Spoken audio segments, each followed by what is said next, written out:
the emergency klaxons aboard the UNS Sovereign's Edge pierced through the artificial atmosphere like the dying screams of 1,000 worlds.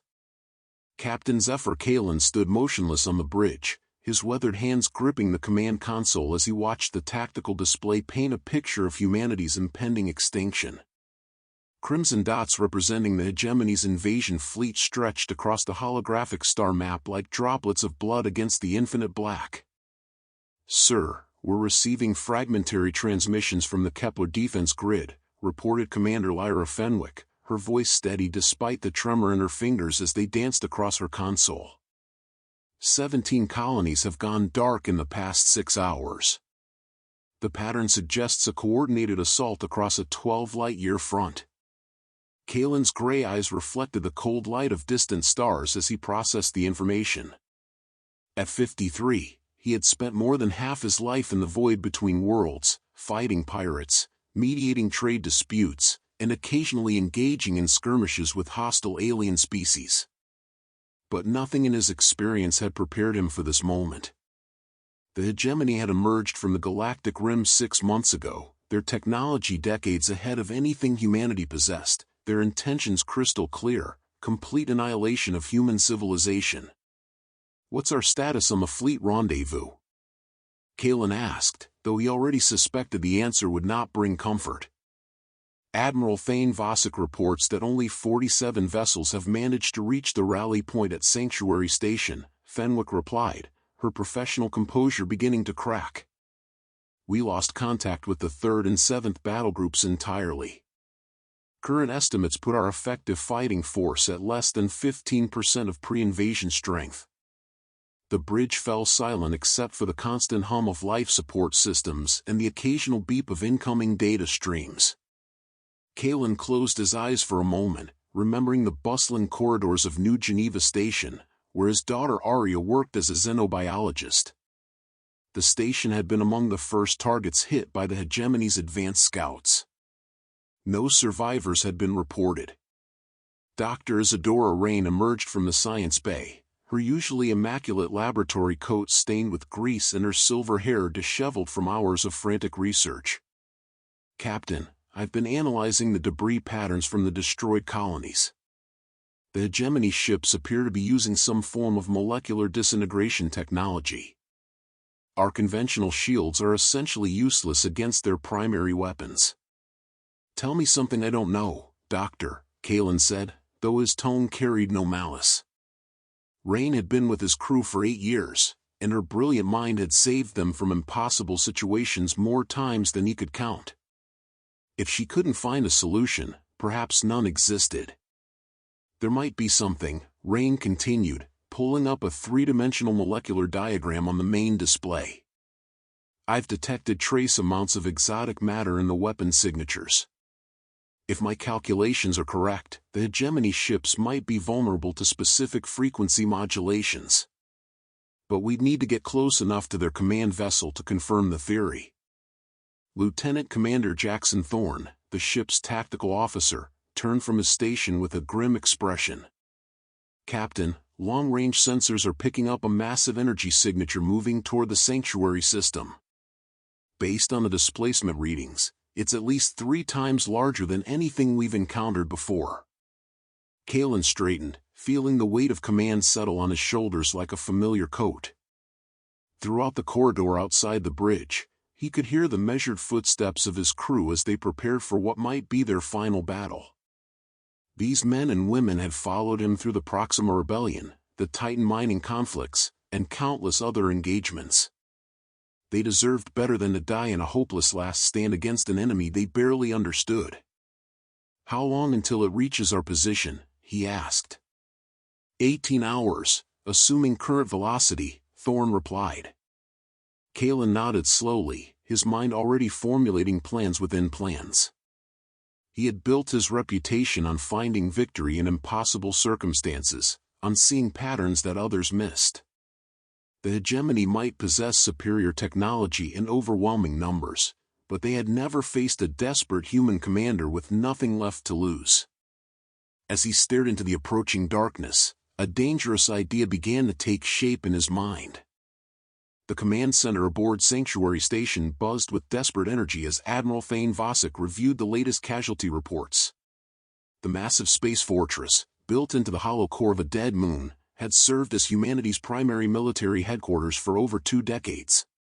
Now it felt more like a tomb, its gleaming corridors echoing with the footsteps of the few survivors who had managed to escape the hegemony's relentless advance.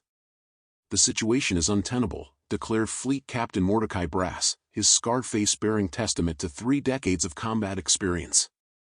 "We're down to 47 operational vessels against a force that just destroyed the combined might of 7 star systems.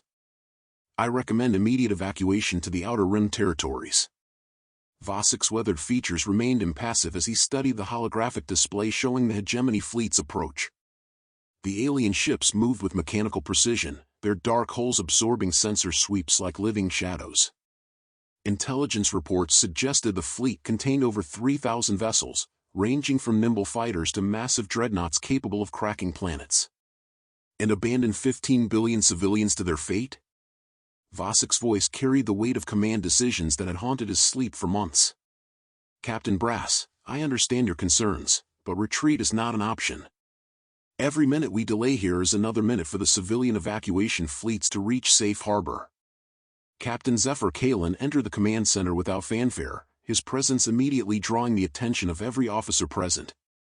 His reputation preceded him like a wake behind a starship, stories of impossible victories and brilliant tactical innovations that had become legend throughout the fleet. But even legends, Vasek reflected grimly, could bleed and die. "Zephyr," Vasek greeted his former protege with genuine warmth. "I was hoping you'd make it to the rendezvous. Your ship and crew represent one of our most experienced units." "We're here to fight, Thane," Kalen replied, using the informal address that spoke to their long friendship. "But I need to know what intelligence we have on the enemy command structure. Dr. Rain believes she's identified a potential weakness in their technology, but we'd need access to their flagship to confirm her theories." Captain Brass snorted in derision. "Access to their flagship?" The Hegemony command vessel is a 40-kilometer-long fortress surrounded by the most advanced defensive grid we've ever encountered. It would be suicide. Kalen's gray eyes fixed on the tactical display, studying the formation patterns of the approaching fleet. "Maybe. But consider this, the Hegemony has conquered dozens of civilizations, yet they maintain a rigid hierarchical structure. Every engagement we've observed shows their ships responding to centralized commands with split-second precision. If we could disrupt that command network..." "You're talking about a decapitation strike," Vasek said slowly, understanding dawning in his expression. "But the odds of penetrating their defenses are astronomical." "The odds of winning a conventional engagement are worse," Kalen countered. "They have superior numbers, superior technology, and superior firepower. Our only advantage is that they don't know how far humans are willing to go when cornered." Dr. Rain entered the command center, her tablet displaying a complex array of mathematical equations and energy patterns. "Captain Kalen is correct about their command structure," she announced. "I've been analyzing their communication protocols, and everything flows through a central processing node aboard their primary vessel. If we could deliver a focused electromagnetic pulse at the correct frequency, we might be able to overload their entire network." "Might?" Captain Brass's skepticism was evident in every syllable. "Science rarely deals in certainties," Captain Rain replied with a slight smile. "But I'd estimate our chances of success at roughly 30%, assuming we can get within optimal range." Vasek turned to study the strategic map, his fingers tracing the projected path of the Hegemony fleet. 30% was better odds than they'd faced in months, but the cost would be enormous. "How many ships would we need for this operation?" "Ideally, everything we have," Kalen said. "A full frontal assault to mask the real attack. One ship would need to break through their defensive perimeter and deliver the electromagnetic pulse directly to their command vessel." "A suicide mission," Captain Brass stated flatly. "Not necessarily," Kalen's voice carried a confidence that surprised even him. "The Sovereign's Edge has been modified with experimental shielding technology. If we can overload their sensors with a coordinated barrage from the rest of the fleet, we might have a narrow window to penetrate their defenses." Vasek closed his eyes, feeling the weight of billions of lives resting on his decision. In 18 hours, The hegemony would reach Sanctuary Station, and humanity's last organized military force would either find a way to turn the tide or die trying. The mathematics were brutal, the strategy desperate, but sometimes desperation bred the kind of innovation that changed the course of history. "All right, Zephyr," he said finally. "We'll give you your chance to make history. But remember, if this fails, there won't be a second opportunity." As the assembled officers began coordinating the details of humanity's final gambit, none of them noticed the subtle smile that crossed Kalen's features. He had not told them about his contingency plan, about the choice he had already made regarding his own survival. Some secrets were too heavy to share, even among friends. Commander Lyra Fenwick found Captain Kalen in the observation deck of the Sovereign's Edge, staring out at the assembled fleet preparing for their desperate assault. The human ships looked pitifully small against the star field, their hulls scarred from countless battles and hastily applied repairs. She had served under Kalen for 6 years, long enough to recognize when he was carrying a burden too heavy for one person to bear. "The crew is asking questions," she said quietly, joining him at the reinforced viewport. "They know this mission is different from our usual operations. Some of them have families on the outer colonies." "And you?" Kalen asked without turning from the view. "Do you have family waiting for word of our success or failure?" Fenwick considered the question carefully. "I have a brother on Kepler 7. Or I did, before the hegemony reached that sector. These days, the only family I have is aboard this ship." Kalen nodded slowly, understanding the weight of her words. Military units often developed bonds stronger than blood, forged in the crucible of shared danger and mutual dependence. The crew of the Sovereign's Edge had been together through 7 major campaigns, and their loyalty to each other was absolute. "I need you to understand something, Lyra," he said, finally turning to face her. His gray eyes held an intensity she had rarely seen, even during their most desperate battles. "What we're about to attempt goes beyond normal military operations. The electromagnetic pulse Dr. Rain has designed requires manual calibration during delivery. Someone will need to stay behind to ensure proper targeting." The implication hit Fenwick like a physical blow. "Captain, surely there's another way. The pulse could be automated, or we could." "No." Kalen's voice carried a finality that ended all argument. "The targeting parameters are too complex for automated systems, and the hegemony's countermeasures are too advanced. This requires human intuition and adaptability. It requires someone willing to make the ultimate sacrifice for the species." On the tactical display in the corner of the observation deck, the hegemony fleet continued its inexorable approach.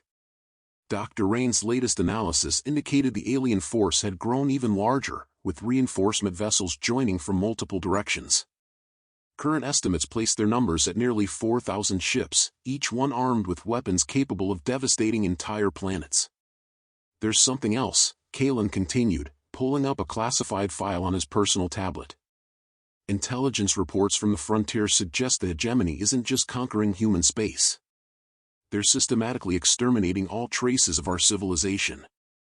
Archives burned, monuments destroyed, even genetic samples eliminated. This isn't just invasion, it's erasure."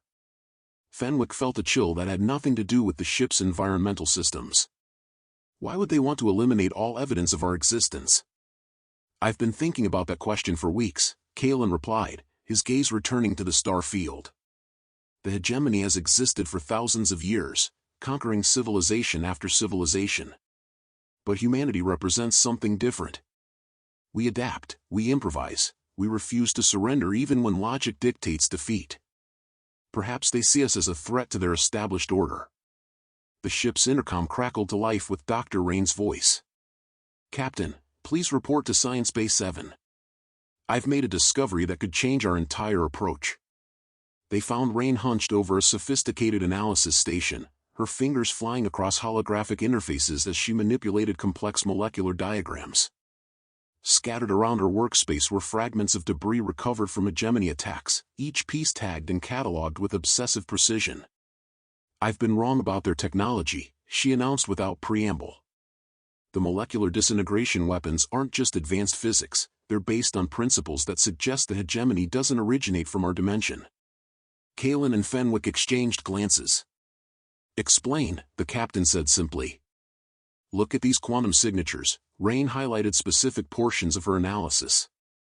The exotic matter I detected earlier isn't just rare, it's fundamentally incompatible with our space-time structure. The hegemony ships are essentially forcing our reality to accept their presence through continuous energy expenditure. Which means? Fenwick prompted. Which means they have a critical vulnerability. Rain's excitement was palpable.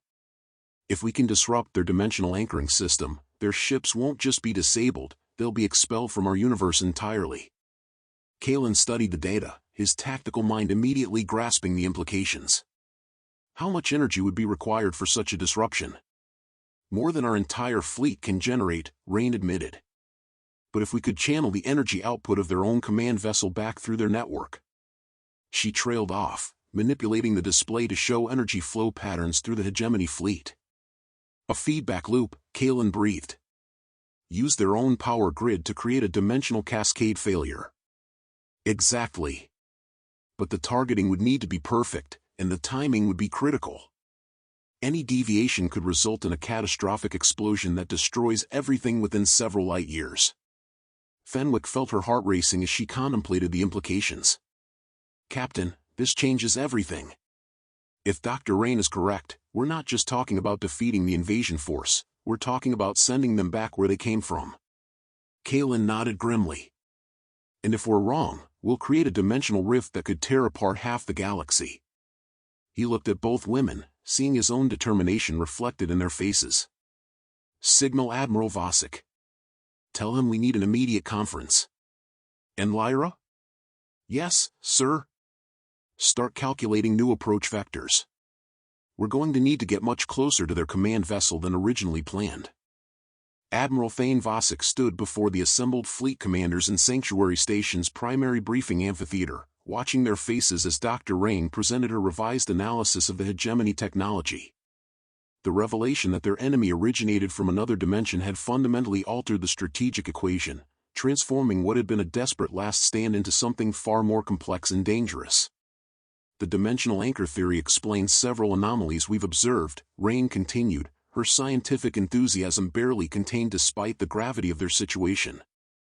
Their ship's apparent invulnerability to conventional weapons, their ability to appear and disappear from sensor grids, even their communication protocols that seem to ignore normal space-time limitations. Fleet Captain Mordecai Brass leaned forward, his weathered features creased with skepticism.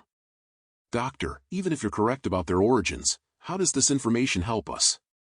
We still face overwhelming numerical superiority and technological disadvantage.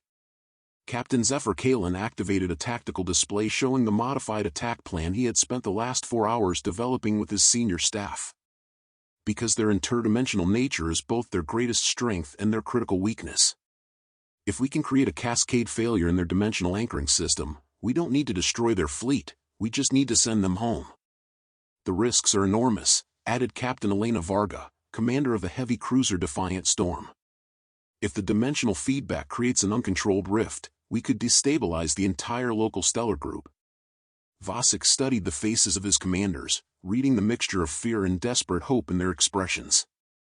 These officers had followed him through the darkest chapter in human history, watching as colony after colony fell to the hegemony's relentless advance.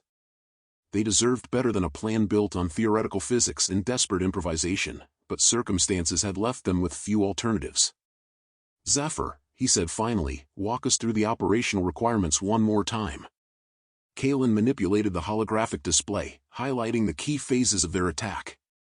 Phase 1 involves a coordinated assault by 38 ships against the hegemony's outer defensive perimeter. This will draw their attention and hopefully cause them to concentrate their forces. Phase 2 requires the remaining 9 vessels to execute a high-speed penetration run toward their command ship, with all but one pulling away at the last moment. And Phase 3, prompted Captain Brass, though his tone suggested he already suspected the answer. Phase 3 requires the Sovereign's Edge to deliver the dimensional disruption device directly to the hegemony command vessel's primary power coupling. The device must be manually calibrated and activated to ensure proper frequency modulation. The amphitheater fell silent as the assembled officers processed the implications.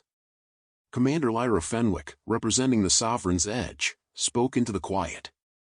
Our ship has been modified with experimental shielding that should protect us during the initial approach. However, once the device is activated, the energy feedback will be too intense for any ship to survive at close range. Vasek closed his eyes, feeling the weight of command settle on his shoulders like a physical burden. In his 30-year career, he had ordered countless dangerous missions, but never one that explicitly required the sacrifice of an entire crew. The mathematics were brutal but undeniable, the survival of billions of humans across dozens of worlds against the lives of the 847 souls aboard Kalen's ship. There has to be another way, Captain Varga insisted. What about using automated probes? Or unmanned fighter craft? Dr. Rain shook her head sadly. The targeting parameters are too complex for automated systems.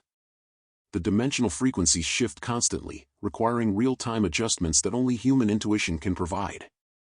I've run every simulation I can conceive, and they all reach the same conclusion. Lieutenant Commander Darius Kane, tactical officer for the fleet, activated his own display showing long-range sensor readings. Admirals, captains, we have a more immediate problem. The hegemony advance elements have begun deploying some kind of energy network between their ships. If they complete the formation, it may become impossible to penetrate their defensive grid. Kalen studied the sensor data, recognizing the tactical implications immediately. They're creating an overlapping field effect.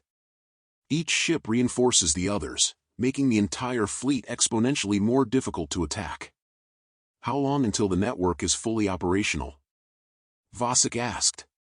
Based on current deployment patterns, approximately 14 hours, Kane replied. Vasek looked around the amphitheater one final time, seeing his own resignation reflected in the faces of his officers. The enemy had forced their hand, compressing their already narrow window of opportunity into a time frame that allowed for no further deliberation or preparation. Very well, he said, his voice carrying the authority of absolute command. All ships will begin immediate combat preparations. Fleet elements will deploy according to Captain Kalen's operational plan. May whatever gods watch over soldiers and sailors have mercy on our souls. As the assembled commanders filed out to return to their vessels, Vasek caught Kalen's arm. Zephyr, I want you to know that what you're doing goes beyond duty or honor. If humanity survives this crisis, it will be because of the choice you're making today. Kalen's smile held a sadness that spoke the depths of emotion carefully hidden beneath his professional demeanor. Thane, if humanity survives this, it will be because we finally learned that some things are worth any price. Take care of what's left of our people. Vasek watched his former protege leave the amphitheater, knowing he would never see him again. Outside the station's viewports, the stars continued their eternal dance, indifferent to the drama of mortal species struggling for survival in the cosmic dark.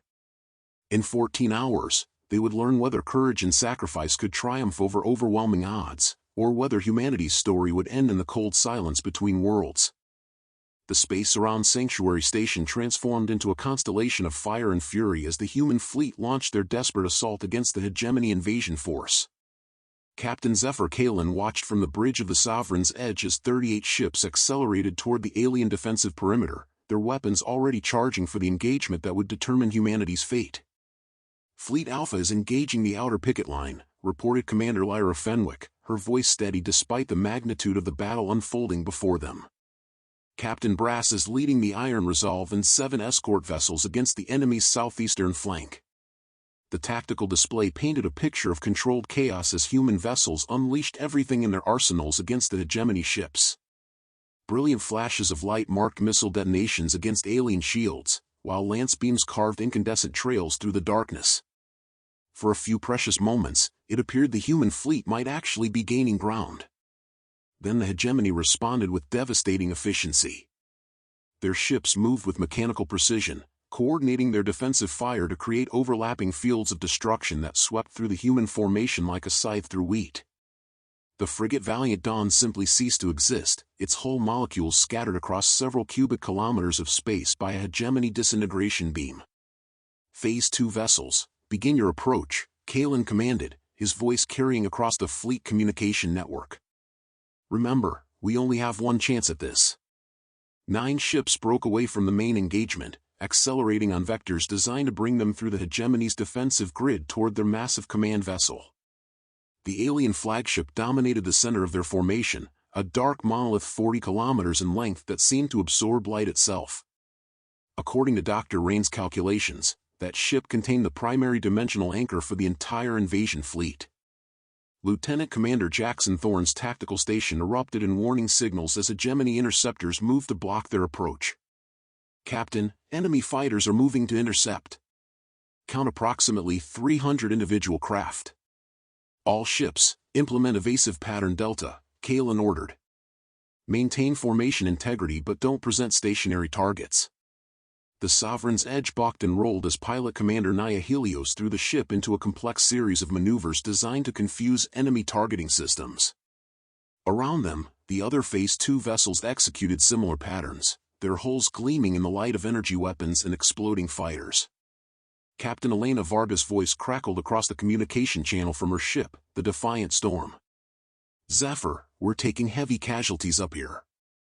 The cruiser Titan's Fury has lost main propulsion. Captain Morrison is trying to maintain position, but his ship is falling behind." Kalen watched as the Titan's Fury struggled to keep pace with the formation, its damaged engines leaving a trail of plasma and debris. The ship's captain, Marcus Morrison, had served with Kalen during the Proxima Rebellion, earning a reputation for tactical brilliance and unshakable courage under fire. "Marcus, fall back to the secondary formation," Kalen ordered. "You've done enough." "Negative, Zephyr," Morrison's reply came through heavy static as his ship's communication systems began failing. "We didn't come this far to quit now. Titan's Fury will maintain position as long as she has power." Dr. Rain looked up from her science station, her face pale but determined. "Captain, I'm reading massive energy buildups from the Hegemony command vessel. They're preparing to activate some kind of superweapon." The tactical display suddenly showed a new threat as the alien flagship's forward sections began to glow with malevolent energy. Whatever weapon they were charging would be powerful enough to destroy the entire human fleet in a single blast, ending their desperate gambit before it could reach fruition. "All ships, emergency acceleration," Kalen commanded. "We need to reach minimum deployment range before they can fire." The Sovereign's Edge groaned under the stress of maximum acceleration as her engines pushed beyond safe operational parameters. Around them, the surviving Phase 2 vessels matched their desperate sprint toward the Hegemony command ship, their hulls heating from atmospheric friction as they burned through the thin gas clouds between star systems. "Captain," Commander Fenwick called out, her voice tight with urgency, "the Defiant Storm and Night's Edge are falling back as planned. We're down to 7 ships in the penetration formation." Kalen nodded grimly. Each ship that pulled away increased the Sovereign's Edge's chances of reaching the target, but also meant fewer weapons to help clear their path through the Hegemony's inner defenses. The mathematics of warfare were always brutal, trading lives and resources against strategic objectives with mathematical precision. "Proximity alert," announced Thorne. "Hegemony point defense systems are coming online. We're entering their terminal defensive grid." The space around them suddenly filled with a deadly lattice of energy beams and projectile weapons as the alien command ship's defensive systems activated. Captain Morrison's damaged cruiser took a direct hit from a disintegration beam, its hull simply vanishing in a flash of released energy that briefly outshone the nearby star. "Titan's Fury is gone," reported Fenwick, her professional composure cracking slightly. "No survivors detected." Kalen felt the familiar weight of command decisions as he watched another friend disappear into the void. Morrison had chosen to stay in formation knowing his ship was too damaged to survive, buying precious seconds for the mission to succeed. Such sacrifices were the currency of desperate battles, paid by heroes whose names would be remembered only by those who survived to tell their stories. 6 ships remaining, he announced to his crew. "Maintain course and speed. We're almost through their outer defenses." The Hegemony command vessel grew larger in their viewports, its dark surface revealing details that human sensors had never observed before. Strange geometric patterns covered its hull, pulsing with energy that seemed to bend light around them. This close, the ship's alien nature was undeniable, a construct from another dimension forced into their reality through incomprehensible technology. "Captain," Dr. Rain called out, her voice filled with scientific excitement despite their desperate circumstances, "I'm detecting the dimensional anchor points. The targeting data is more precise than my calculations predicted." We might actually be able to do this. Kalen allowed himself a moment of hope as they approached the final phase of their mission. Behind them, the rest of the human fleet continued their desperate battle against impossible odds, buying time and distance for the Sovereign's Edge to deliver humanity's last desperate gambit. Ahead lay either salvation or extinction, with no middle ground between triumph and oblivion. The Sovereign's Edge shuddered as it penetrated the final layer of the Hegemony Command ship's defensive grid, her experimental shields fluctuating under the assault of alien point defense systems. Captain Zephyr Kalen gripped the command console as his ship bucked like a wild animal, her hull groaning under stresses that pushed her far beyond normal operational parameters.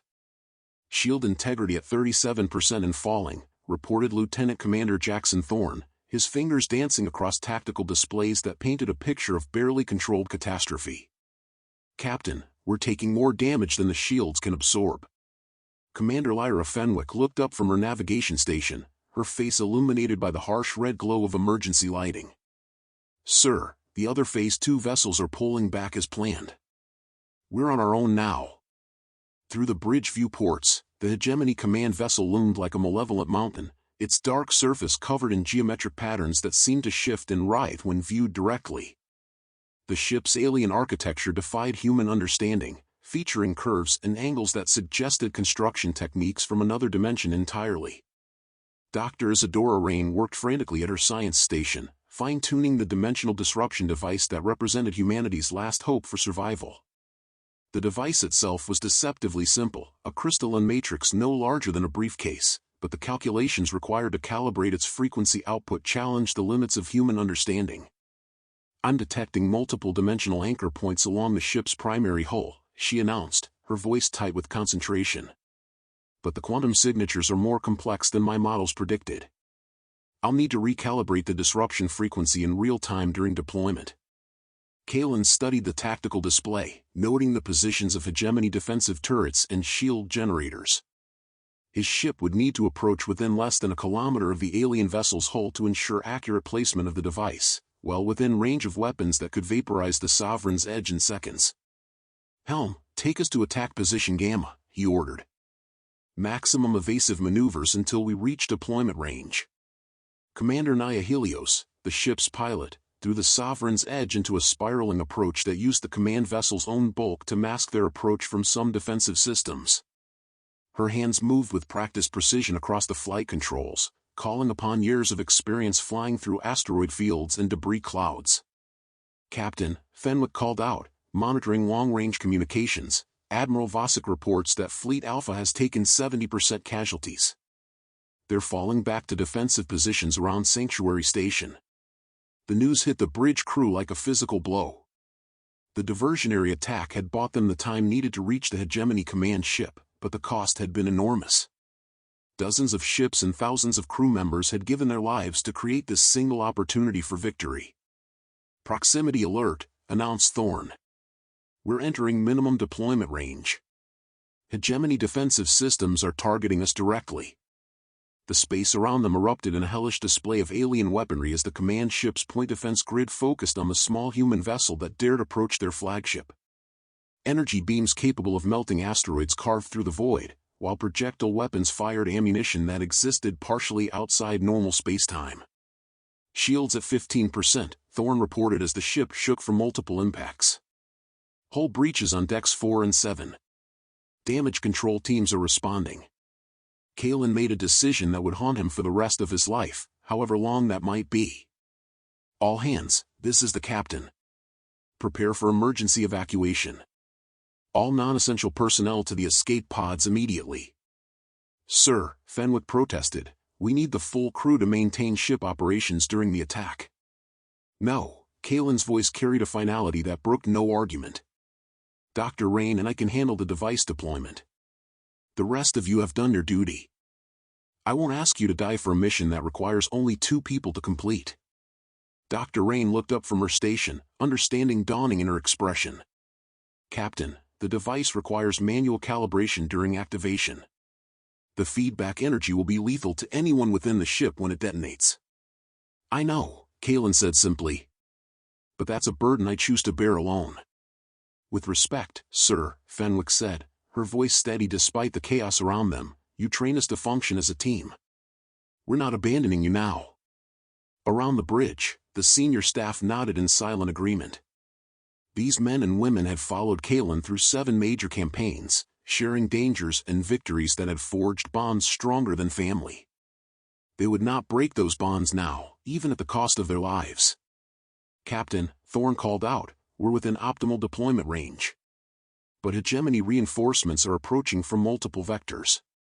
We have perhaps 3 minutes before they overwhelm our position." Kalen looked around the bridge one final time, seeing determination and loyalty reflected in every face.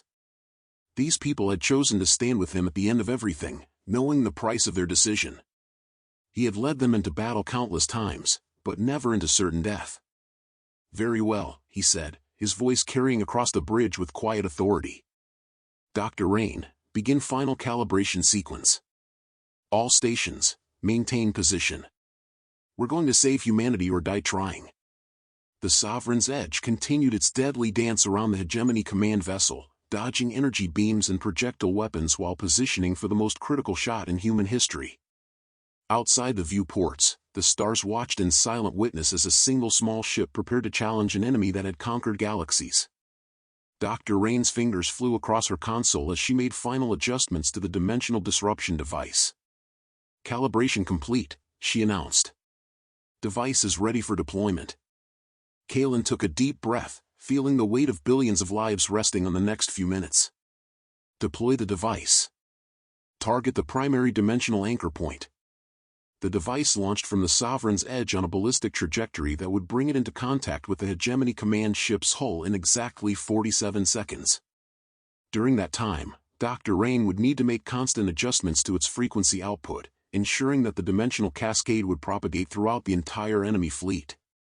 As the device streaked toward its target, Captain Zephyr Kalen prepared to discover whether courage and sacrifice could triumph over technological superiority and overwhelming odds. The dimensional disruption device struck the Hegemony Command vessel's hull with barely a whisper, its crystalline matrix disappearing into the alien metal like a stone dropped into deep water. For a moment that stretched into eternity, nothing happened.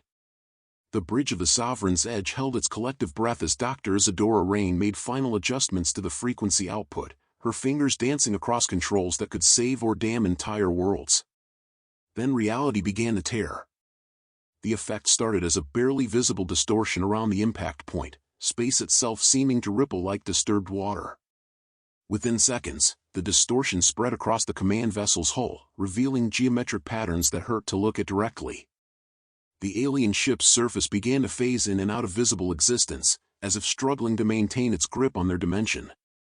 "It's working," Dr. Rain breathed, her voice filled with scientific wonder despite their desperate circumstances. "The dimensional anchors are destabilizing. The cascade effect is propagating through their entire network." Captain Zephyr Kalen watched through the bridge viewports as the phenomenon spread from ship to ship throughout the Hegemony fleet. Each vessel began exhibiting the same phase distortions, their dark holes flickering between existence and void. The precise formations that had made them so formidable started to break apart as individual ships lost coherence with normal space-time. "Captain," Commander Lyra Fenwick called out from her station, her voice tight with urgency, "we're detecting massive energy feedback through the Hegemony communication network. The dimensional cascade is accelerating beyond Dr. Rain's calculations." Kalen felt a chill that had nothing to do with the ship's environmental systems. "Doctor, how much time do we have before the cascade reaches critical mass?" Rain studied her readings with growing alarm. "The feedback loop is exponential. At current acceleration rates, the entire Hegemony fleet will be expelled from our dimension within 4 minutes. But the energy release will create a spatial distortion that could affect everything within several light years. Including Sanctuary Station," Fenwick added grimly. Kalen closed his eyes, feeling the weight of an impossible choice. They had succeeded in creating the dimensional cascade that would drive the Hegemony back to their own realm, but the cost might be the very people they had sought to protect. The mathematics were brutally simple: certain extinction under alien rule versus possible survival in a damaged but free universe. "Sir," Lieutenant Commander Jackson Thorne reported from his tactical station, "the Hegemony ships are beginning to lose cohesion. Their weapons are powering down as they struggle to maintain dimensional stability." Through the bridge viewports, the sight was both beautiful and terrifying. Thousands of alien vessels flickered like dying stars, their hulls becoming translucent as they lost their grip on reality. Some ships simply faded away like ghosts, while others seemed to fold in on themselves before vanishing entirely. The most massive vessels fought the longest, their dimensional anchors blazing with energy as they tried to resist the cascade pulling them back to their native realm. "Captain," Dr. Rain called out, her voice filled with a mixture of triumph and growing horror, "I'm detecting secondary effects. The dimensional rift is creating gravitational anomalies that could destabilize the entire star system."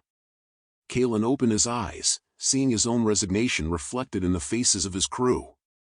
They had saved humanity from alien conquest, but the price of victory might be higher than anyone had imagined. The choice he had made to sacrifice his ship and crew to deliver the device would now extend to everyone in the surrounding light years. "Signal Admiral Vasek," he ordered quietly. "Inform him of our success and the associated risks." "Tell him." Kalen paused, searching for words adequate to the moment. "Tell him that freedom always carries a price, and sometimes that price is higher than we expect to pay." The communication from Admiral Thane Vasek came through clearly despite the electromagnetic chaos surrounding the dimensional cascade. "Zephyr, the evacuation fleets report that civilian populations have reached minimum safe distance. Whatever the cost of your victory, you've given humanity a chance to survive and rebuild."